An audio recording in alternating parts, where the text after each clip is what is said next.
नमस्कार मित्रों, स्वागत है आपका सनातन ज्ञान और संस्कार चैनल पे। आज हम बात करेंगे ओम के महत्व और इसके रहस्यों के बारे में। इस मंत्र को जपने से क्या लाभ होते हैं और कैसे इस मंत्र में सारा ब्रह्मांड समाया है, आज हम इसके बारे में विस्तार से जानेंगे।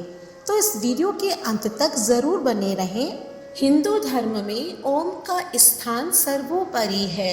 माना जाता है कि संपूर्ण ब्रह्मांड से सदा ओम की ध्वनि निसृत होती रहती है। हमारी और आपकी हर श्वास से ओम की ध्वनि ही निकलती है। यही हमारे और आपके श्वास की गति को नियंत्रित करता है।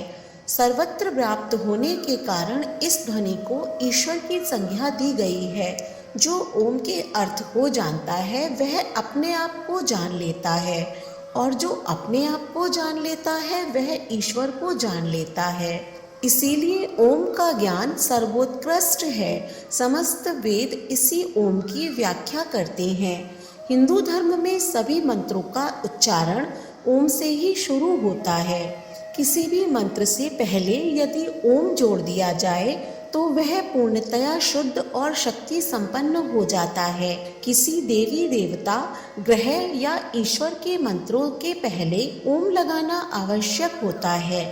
जैसे श्री राम का मंत्र है ओम रामाय नमः, विष्णु का मंत्र है ओम विष्णवे नमः, शिव का मंत्र है ओम नमः शिवाय। ओम के उच्चारण मात्र से ही इंसान को शांति मिलती है। वह शायद कोई भी धाम या फिर तीर्थ यात्रा करने से न मिल सके। तपस्वी और ध्यानियों ने जब ध्यान की गहरी अवस्था में सुना कि कोई ऐसी ध्वनि है जो लगातार सुनाई देती रहती है, शरीर के भीतर भी और बाहर भी, हर कहीं वही ध्वनि निरंतर जारी है, और उसे सुनते रहने से मन और आत्मा को शांति महसूस होती है, तो उन्होंने उस ध्वनि का नाम दिया ओम। प्रिय या अप्रिय शब्दों की ध्वनि से श्रोता और वक्ता दोनों हर्ष, विषाद, क्रोध, घृणा, भय तथा कामेक्षा के आवेगों को महसूस करते हैं। अप्रिय शब्दों से निकलने वाली ध्वनि से मस्तिष्क में उत्पन्न काम, क्रोध, मोह, भय, लोभ आदि की भावना से दिल की धड़कन तेज हो जाती है, जिससे रक्त में टॉक्सिक पदार्थ पैदा होने लगते हैं। इसी तरह प्रिय और मंगलमय शब्दों की ध्वनि मस्तिष्क, हृदय और रक्त में अमृत की तरह आह्लादकारी रसायन की वर्षा करती है। इस ध्वनि को अनाहत कहते हैं। अनाहत अर्थात जो किसी आहट या टकराहट से पैदा नहीं होती बल्कि स्वयंभू है। इसे ही नाद कहा गया है।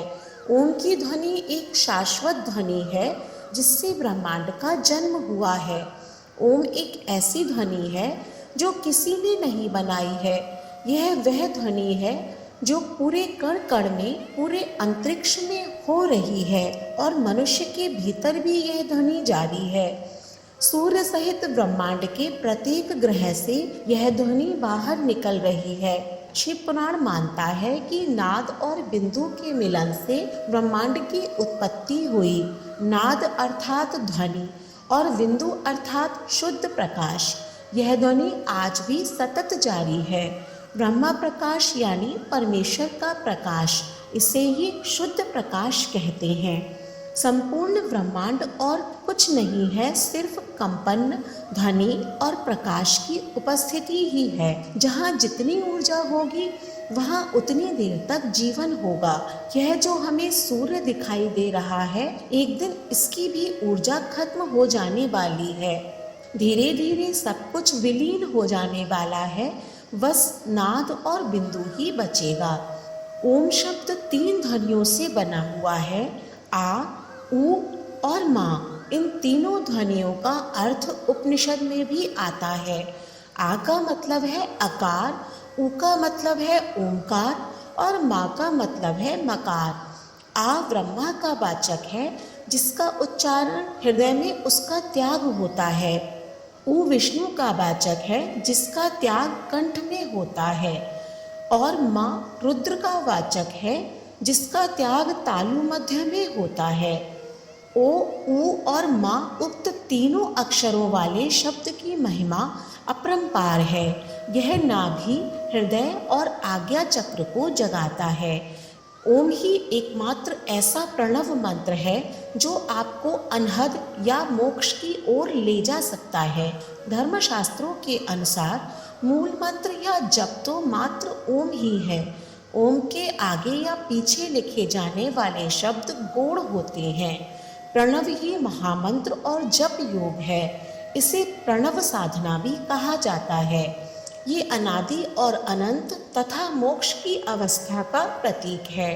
जब व्यक्ति शून्य में चला जाता है तब यह ध्वनि ही उसे निरंतर सुनाई देती रहती है। ओम के उच्चारण का अभ्यास करते करते एक समय ऐसा आता है जबकि उच्चारण करने की आवश्यकता नहीं होती है। सिर्फ आँखों और कानों को बंद कर कर भीतर उसे सुने और वह ध्वनि सुनाई देने लगेगी। भीतर प्रारंभ में वह बहुत सूक्ष्म सुनाई देगी, फिर बढ़ती जाएगी। साधु संत कहते हैं कि यह ध्वनि प्रारंभ में झींगुर की आवाज़ जैसी सुनाई देगी, फिर धीरे धीरे जैसे बीन बज रही हो और फिर ढोल जैसी थाप सुनाई देने लगेगी। फिर यह ध्वनि शंख जैसी हो जाएगी और अंत में यह शुद्ध ब्रह्मांडीय ध्वनि हो जाएगी। इस मंत्र के लगातार जप करने से शरीर और मन को एकाग्र करने में मदद मिलती है। दिल की धड़कन और रक्त संचार व्यवस्थित होता है। इससे शारीरिक रोग के साथ ही मानसिक बीमारियां भी दूर होती हैं। काम करने की शक्ति बढ़ जाती है। इसका उच्चारण करने वाला और इसे सुनने वाला दोनों ही लाभान्वित होते हैं। ओम की ध्वनि में यह शक्ति है कि यह इस ब्रह्मांड के किसी भी ग्रह को फोड़ने या इस संपूर्ण ब्रह्मांड को नष्ट करने की क्षमता रखती है। यह ध्वनि सूक्ष्म से भी सूक्ष्म और विराट से भी विराट होने की क्षमता रखती है। सभी ज्योतिर्लिंगों के पास स्वतः ही ओम का उच्चारण होता रहता है। यदि आप कैलाश पर्वत या मानसरोवर झील के क्षेत्र में जाएंगे तो आपको निरंतर एक आवाज़ सुनाई देगी, जैसे कि कहीं आसपास में एरोप्लेन उड़ रहा हो। लेकिन ध्यान से सुनने पर यह आवाज़ डमरू या फिर ओम की ध्वनि जैसी होती है।